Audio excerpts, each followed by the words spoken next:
अस्सलाम वालेकुम। अच्छा जी, लास्ट थर्सडे जो है वो जो कि पिछला वीक गुजरा है उसके ऊपर जो है वो हमने आपको रिकमेंडेड स्क्रिप्ट्स जो कि हमारे हैं और अपने एक साल के ऊपर मौजूद हैं उनके हवाले से जो है आपको डिटेल्ड ओवर ब्रीफ दिया था। और इसके हवाले से जो है वो एक इंडिकेटर भी फेमस है कि अगर शेयर प्राइस जो है वो अपने एक साल के लो पे आ जाए तो वहाँ से जो है उसके अंदर रिवर्सल के और मार्केट के अंदर जो है वो रिकवरी आने के साथ साथ फ़ौरन बाउंस बैक के भी चांसेस जो है वो ज़्यादा क्रिएट हो जाते हैं। तो डिस्कस कर लेते हैं, और क्योंकि थर्सडे को जो है वो लिस्ट प्रोवाइड की गई थी और आज जो है वो नया हफ्ता है, आज मंडे का दिन है और जो है वो 20 तारीख है। तो अब ये आगे के लिए जो है वो क्या सिनेरियो ले रहे हैं ये स्क्रिप्ट्स और किस तरीके से जो है वो ये इस वक्त मार्केट के अंदर मौजूद हैं कि उस वक्त क्या करंट प्राइसेस थी और हाई क्या दे चुके हैं और लो क्या दे चुके हैं, तो वो सारी चीज़ें जो है वो हम थोड़ी सी कंपेयर कर लेते हैं। तो सबसे पहले जो है वो पीएसओ है। पीएसओ जो है वो एक साल के हाई जो है वो तकरीबन 199 रुपये का इसने एक साल का हाई दिया है और लो जो उसने एक साल का हमने उस दिन कैलकुलेट किया था वो 138 रुपये 50 पैसे का रहा। और उस वक्त जो है वो कैपको जो है उस वक्त जो है वो पीएसओ 142 रुपये पे मूव दे रहा था और आज का जो रेट है पीएसओ का 138.41 है। मतलब कि एक बार फिर जो है वो अपने एक साल के लो के ऊपर जो है वो ये मौजूद है। और पीएसओ क्योंकि रिकमेंडेशंस में कांस्टेंट रहा है तो इसका जो है हमने इसलिए आपको बेसिकली ये यहाँ पर रिकमेंडेड रखा। फिर ओजीडीसी की बात करें तो ओजीडीसी का एक साल का हाई जो है वो 96 का है और लो जो एक साल का है 69.90 का हमने जो है वो रिकॉर्ड किया था और उस वक्त जब हम रिकॉर्ड कर रहे थे 72 रुपीज़ का जो है वो इसका रेट था। तो इस वक्त जो मार्केट के अंदर रेट है ओजीडीसी का वो है 71.74। मतलब कि अपने एक साल के जो लो है उससे ऊपर ही ट्रेड कर रहा है और जो रेट्स हमने इसके थर्सडे को लास्ट वीक जो नोट किए थे उसके लगभग ही जो है मूव दे रहा है। मतलब कि मुस्तकिल बाइंग आ रही है मार्केट, जबकि आज 330 पॉइंट नीचे आई है लेकिन इसके अंदर जो है वो फ़र्क इतना नहीं आया रेट्स के अंदर। ओजीडीसी की जो है वो ये खासियत है, ब्लू चिप कंपनी है, ब्लू चिप कंपनी के साथ साथ जो है वो फंड्स की फेवरेट है, फॉरेनर्स की फेवरेट है और रिकॉर्डिक का जो मामला जो कि डेवलपमेंट हुई है पॉजिटिव एंड के ऊपर, जो रिकॉर्डिक की समात कानूनी करार दी गई है और डेवलपमेंट सब फंड्स की तौर पे स्टेक्स की तौर पे जो है वो आना शुरू हो गई हैं। तो ओजीडीसी जो है वो 96 का हाई दे चुका है एक साल के अंदर और लो जो है वो 69.90 का रहा। 72 का रेट था जब हम जो है वो थर्सडे को मैसेज कर रहे थे आपको ये, और अभी भी जो है वो इसका रेट 71.74 है, मतलब अपने रेटों में ही है और मुस्तकिल जो है वो इंतज़ार कर रहा है कि कब मार्केट जो है वो मौका दे और मैं निकलूँ ऊपर की जानिब। तो पीपीएल की बात करते हैं, पाकिस्तान पेट्रोलियम 89 का जो है वो एक साल का हाई है इसका और लो जो है 50.43 का है पीपीएल का। और अभी भी जो है वो मतलब उस वक्त जो करंटली ये थर्सडे वाले दिन जो कर रहा था मूव रिसेंटली 56.30 पे था और अब पीपीएल का रेट जो है 55.06 है। तो आप ये भी देख लें, ये भी जो है वो बिल्कुल ही एक कम रेशियो के साथ जो है वो गिरा हुआ है।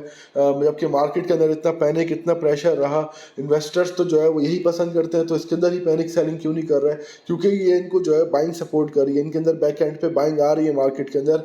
जो मैंने आपको अर्ज किया ना बार बार कि स्प्लिट बाइंग जो होती है वो स्प्लिट बाइंग जो है वो फंड्स की तरफ से, स्प्लिट बाइंग बैंक्स की तरफ से जो है मार्केट में आ रही है।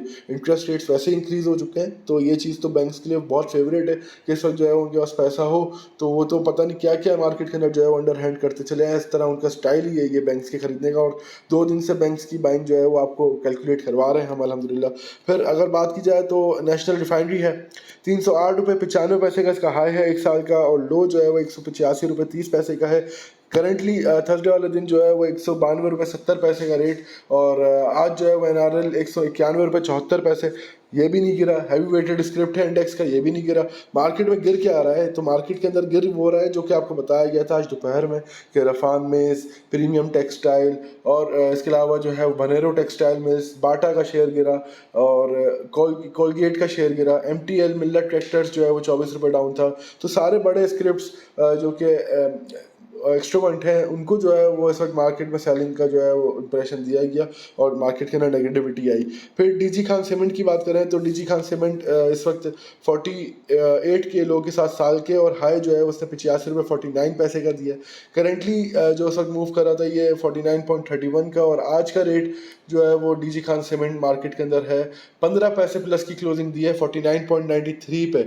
मतलब मतलब बहुत ज़बरदस्त जो है वो ये बात मुझे लगी कि डीजी खान जो है मेंटेन कर रहे हैं अपने रेट्स। बैंक्स की जो बाइंग आ रही थी ना, वो बाइंग कहाँ आई है, ये चीज़ जो है वो आपको इस हमारे सेगमेंट से जो है पता चल रही होगी।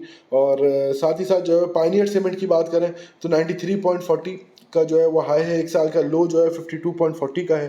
52.50 का जो है लो है। करंटली रेट इसका 52.30 उस थर्सडे वाले दिन पिछले हफ्ते जो है वो मूव दे रहा था। और पायनियर सीमेंट मजे की बात बताऊँ तो कोविड में इसका 46 का जो है वो लो लगा था पायनियर सीमेंट का, और वहाँ से ही बाउंस बैक हुआ था। पायनियर सीमेंट अभी 52 पे मौजूद है, और उस दिन भी जो है वो तकरीबन पायनियर सीमेंट 52.30 पे मौजूद था।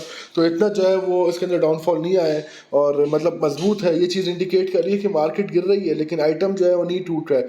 तो ये एक क्लियर इंडिकेशन है अपनी बाइंग के ऊपर, अपनी होल्डिंग के ऊपर और मोटिवेटेड और कॉन्फिडेंट होने की। मैपल लीफ सीमेंट 22 रुपये 30 पैसे का लो है एक साल, और हाई जो है वो 39.02 करंटली जो है वो उस वक्त मूव कर रहा था ये 23 रुपीज़। और इस वक्त मैपल लीफ की मार्केट में वैल्यू है 22 रुपये 29 पैसे। तो 22 रुपये 29 पैसे के साथ है। सीमेंट सेक्टर ऑलरेडी जो है वो सख्त मैं बताऊं तो थोड़ा सा अंडर लेग्ड है अपनी जो है वो मैकेनिज़्म की वजह से भी, क्योंकि जो मैकेनिज़्म है वो काफ़ी डिस्टर्ब हुआ हुआ है प्राइसेस बढ़ने की वजह से, स्टील प्राइसेस बढ़ने की वजह से, कंस्ट्रक्शन का जो है वो हॉल्ट होना, कंस्ट्रक्शन का हॉल्ट होना, फिर प्रॉपर्टी पे टैक्सेस, एडवांस टैक्स की मद में नया टैक्स मुतारिफ करवाया तो कंस्ट्रक्शन वैसे ही स्लो, फिर सर्दियाँ आ गई तो कंस्ट्रक्शन और स्लो। तो माल महंगा होने की वजह से वैसे ही नहीं उठ रहा था, तो मौसम भी ऐसा आ गया कि अब कंस्ट्रक्शन होती ही नहीं है। कंस्ट्रक्शन जो है वो शुरू होती है फरवरी के मिड में, और ये चीज़ जो है वो बेसिकली सीमेंट्स के लिए पॉजिटिव होगी।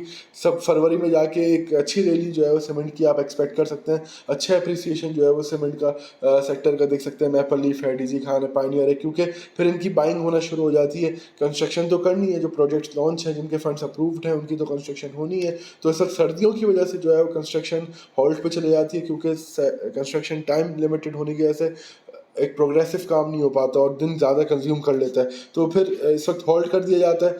फिर उस वक्त के हिसाब से जो है परचेजिंग की जाती है, सेल्स आती है, सेल्स के बाद रेवेन्यू, और फिर उसके बाद कंस्ट्रक्शन इंप्लीमेंट होती है, फिर दीगर मामला आगे बढ़ते हैं।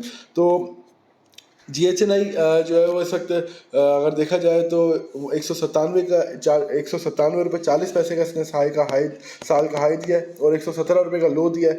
करंटली 118 रुपये के ऊपर जो है वो ये मौजूद था, और आज GHNI का रेट मार्केट के अंदर 6 रुपये 29 पैसे जो है वो 108 रुपये 68 पैसे के ऊपर क्लोजिंग रही। और क्यों ना हो, जो LCs के ऊपर मसले आ रहे हैं, जो ऑटो सेक्टर के ऊपर इस वक्त एक तरीके से क्या कहते हैं कि किसी ने जो है वो एक ऐसा वज़न डाल दिया हो जो कि बर्दाश्त के इस काबिल इनके लिए था ही नहीं। मतलब कि इनकी जो है इम्पोर्ट्स रोक दी ना, मतलब जो असेंबली जो पार्ट्स आते हैं बाहर से उनकी जो है वो इम्पोर्ट्स रुकी हुई हैं LCs ना खुलने की वजह से। लेटर ऑफ क्रेडिट, आज जैसे कि आपको सुबह एक्सप्लेन किया था लेटर ऑफ क्रेडिट का मतलब क्या है। लेटर ऑफ क्रेडिट होता क्या है, बेसिकली वो बैंक्स की तरफ से जो है वो क्रेडिट फैसिलिटी गारंटी मिलती है इम्पोर्टर्स के जो है वो सेगमेंट्स को यहाँ पे जो है वो पाकिस्तान में एंटर करवाने के लिए। तो क्रेडिट फैसिलिटी जो है वो नहीं मिल पा रही है इनको।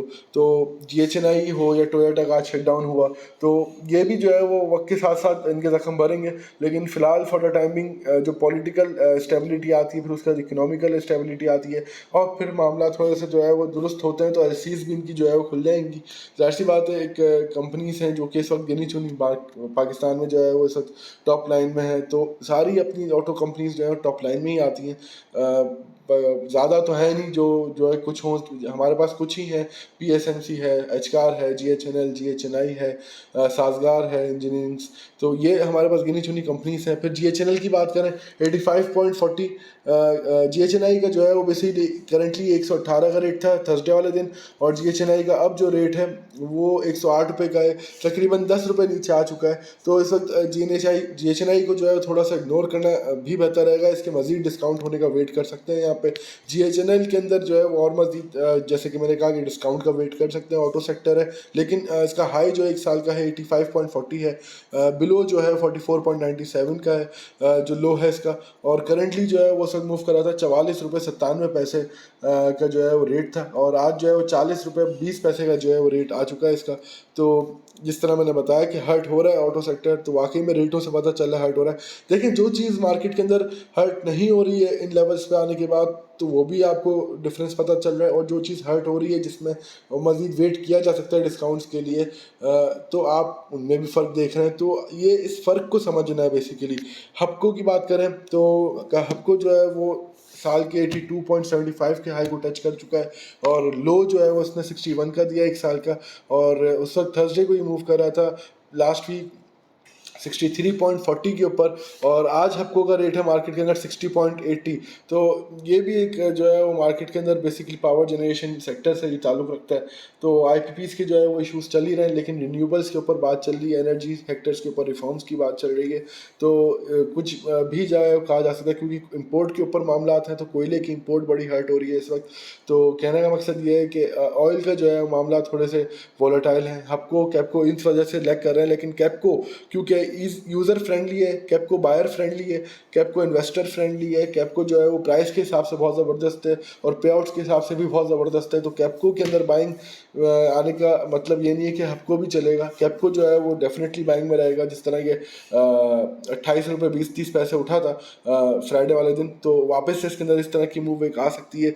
मतलब अगर देखा जाए तो प्राइस डिफरेंस 26.90 पे ट्रेड कर रहा था, उसके बाद ये 28 रुपये 20 पैसे भी टच कर चुका है, और अब वापस जो है वो 26.90 पे अभी भी नहीं आया है, या अब वापस 27 रुपये जो है वो 66 पैसे पे इसकी क्लोजिंग आई है आज की, और 27.50, और आज भी इसने 28 रुपये 10 पैसे का हाई रिकॉर्ड किया है। यूनिटी की बात की जाए 32 रुपये 85 पैसे का इसका साल का हाई है। मतलब आप देखें यार, 15 रुपये 89 पैसे का जो है वो स्टॉक इस वक्त जो करंटली ट्रेड कर रहा है वो 32.85 का जो है वो हाई दे चुका है। इसके मामलात जो है वो पिछले दिनों में सही नहीं रहे, थोड़ा सा जो है इसका स्टे ऑर्डर भी रिजेक्ट हुआ, फिर फूड इन्फ्लेशन की वजह से जो है मार खा रहा है। तो दीगर चीज़ें जो हैं वो इस वक्त इकोनॉमिक स्लो डाउन की वजह से हर्ट करती रही इसको, यूनिटी को। और क्योंकि ट्रेडिंग आइटम है, मार्केट के अंदर ट्रेड्स में ज़्यादा इस्तेमाल होता है, तो इसको अच्छा खासा इंडिविजुअल जो है वो अपने अंडर हैंड करके बैठा हुआ है। अच्छे खासे लोगों के हाथ में पोजीशंस हैं इसकी। तो जब भी कोई पैनिक आता है तो इसकी ही एक्स्ट्रा सेलिंग देखने में आती है। और आज जैसे कि आज भी जो है वो यूनिटी के अंदर 37 पैसे माइनस की क्लोजिंग आई है, और वॉल्यूम 39 लाख शेयर्स का, मतलब कि ज़्यादा वॉल्यूम नीचे की तरफ। तो सेलिंग ये जेन्युइन है, और ये सेलिंग जो है वो जाके रुकेगी जब ये आपको ग्रीन में क्लोजिंग दे देगा एक। तो जहाँ यूनिटी की ग्रीन में क्लोजिंग आए, एक टीपीएलपी की ग्रीन में क्लोजिंग आए, डबल जीएल की ग्रीन में क्लोजिंग आए, तो उसको ज़रूर काउंट किया करें। ये ट्रेडिंग आइटम्स है मार्केट के, ये बात बहुत इंपॉर्टेंटली आपको बता रहा हूँ। पेल है, पेल के अंदर जो है 24 रुपये 98 पैसे का हाई एक साल का, लो जो है वो 14 रुपये 26 पैसे का है, और उस वक्त मूव कर रहे हैं 14 रुपये 55 पैसे के ऊपर। और आज जो है उसकी क्लोजिंग 14 रुपये 60 पैसे है, मतलब कि उस वक्त के रेट से भी जो है वो इस वक्त आज बढ़ा हुआ है, अगर आज हम कैलकुलेट कर रहे हैं इसको 4 से 5 दिन बाद। और टीपीएलपी की बात की जाए 37.07 का साल का हाई है, लो जो है वो 14 रुपये 76 पैसे का इसने दिया था, जहाँ पे हम बाइंग कर रहे थे इसके अंदर, और जिसके बाद ये 20 रुपये 20 ने अचीव किया है अल्हम्दुलिल्लाह। और थर्सडे वाले दिन लास्ट वीक ये 19 रुपये 50 पैसे पे ट्रेड कर रहा था, और अब जो है वो टीपीएलपी आज भी जो है वो अगर मार्केट में देखा जाए 19 रुपये 5 पैसे, मतलब कि इतनी नेगेटिविटी के बाद भी अगर रिकॉर्ड की जाए पॉइंट्स की गिनने को, तो 40,970 पे तक मौजूद है इंडेक्स। 41,200 41,100 के लेवल से जो है वो ये 200 300 400 के लेवल से जो है वो नीचे आया है, और ये फ़र्क आया है सिर्फ स्क्रिप्ट्स के अंदर। तो आपको ये चीज़ समझ में आनी चाहिए कि मार्केट में किस तरीके से सपोर्ट की जा रही होती, बाइंग सेलिंग कर करके जो है बायर सपोर्ट दी जा रही होती मार्केट में। डबल जीएल ये भी जो है वो ग्रीन में क्लोजिंग दे, तो इसको जो है वो अगले दिन वॉच किया जा सकता है ट्रेडिंग के लिए। 25 रुपये 73 पैसे, लो जो है वो इसका हाई जो है 25.73 है, लो जो है वो 13.70 है। करंटली जो है वो 13.82 पे मूव कर रहा था, और डबल जीएल आज भी जो है मार्केट के अंदर 68 पैसे माइनस बंद हुआ है। वही वाली बात है, ट्रेडर्स आइटम है मार्केट के अंदर, ज़्यादा लोगों के हाथ में है, तो कोई भी पैनिक आता है मार्केट में किसी भी वजह से आता है, बड़ा आइटम आ रहे हैं, या कोई अनसर्टनिटी आ जाए, या कोई बुरी न्यूज़ आ जाए against the market, against the economy आ जाए, तो इसको जो है फ़ौरन इस्तेमाल किए जाते हैं सेलिंग करने के लिए, क्योंकि क्वांटिटी में भी ऐसी ही लोगों के हाथ में है, पोजीशंस ऐसी ही लोगों के पास मेंटेन्ड है। तो ये घर से भी लेके माल बेचना कहते हैं इसे, कि अपनी पोजीशंस जो कि आपने एक अच्छी माइंडसेट से ली थी, तो वो भी आपने बेच दी। तो माइंडसेट अच्छा रखें, अगर अच्छी इन्वेस्टमेंट जो है वो ली हुई है, तो जिस इरादे से लिए उस इरादे से उस पर काम करें। इन्वेस्टमेंट का मतलब ये है कि उसके ऊपर री इन्वेस्टमेंट करना भी होता है। तो ऐसा नहीं है कि उसकी क्वांटिटी उठा ली, यार 1-2 रुपये देगा मैं कमा के निकल जाऊँगा, नहीं, उसके अगर बुरा वक्त है तो उसके अंदर अगर वेट करना पड़ जाए, तो बड़ा लॉस बुक करने से बेहतर ये है कि वेट कर लें और अपनी री इन्वेस्टमेंट पर फोकस करें।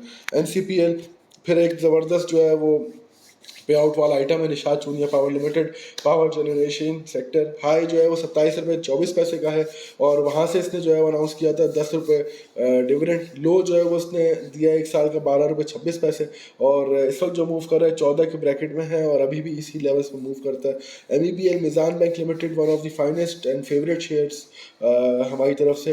MEBL 148 पे जो है वो इसने साल का हाई दिया है, लो 102 रुपये 40 पैसे का इसने रिकॉर्ड कराया है। करंटली जो है वो 105 रुपये 20 पैसे पे मूव करता है और आज भी जो है वो मार्केट के अंदर एक ज़बरदस्त जो है वो उसने मूव दी है।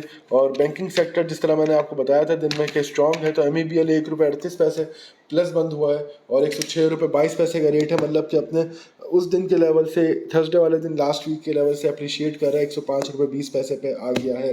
तो ये था बेसिकली हमारा जो है वो आपको एक ब्रीफ जो है वो रिकमेंडेड स्क्रिप्ट्स के ऊपर जो ईयर हाई लोस जो है उनका डिफरेंस और किस तरह इस वक्त जो है मार्केट में वो मैनेज हो रहे हैं और कौन सा स्टॉक बाय में है, कौन सा स्टॉक सेल में है, ये चीज़ भी जो है वो इस जो है वो आपको सेगमेंट से जो है हमारे क्लियर हो गई होगी। So thank you very much. अच्छा, जो लोग हमारे व्हाट्सएप ग्रुप में एडेड नहीं है गाइडेंस ग्रुप्स में, तो वो हमें व्हाट्सएप पर्सनली कर सकते हैं। आप इजीली जो है वो अपने हमारे गाइडेंस ग्रुप में ऐड होकर अपनी क्वेरीज अपने प्रॉपर गाइडेंस को जो है वो कंटिन्यू कर सकते हैं और मार्केट में एक अच्छा एक्सपोजर जो है ले सकते हैं। Thank you very much Samolian team, thank you.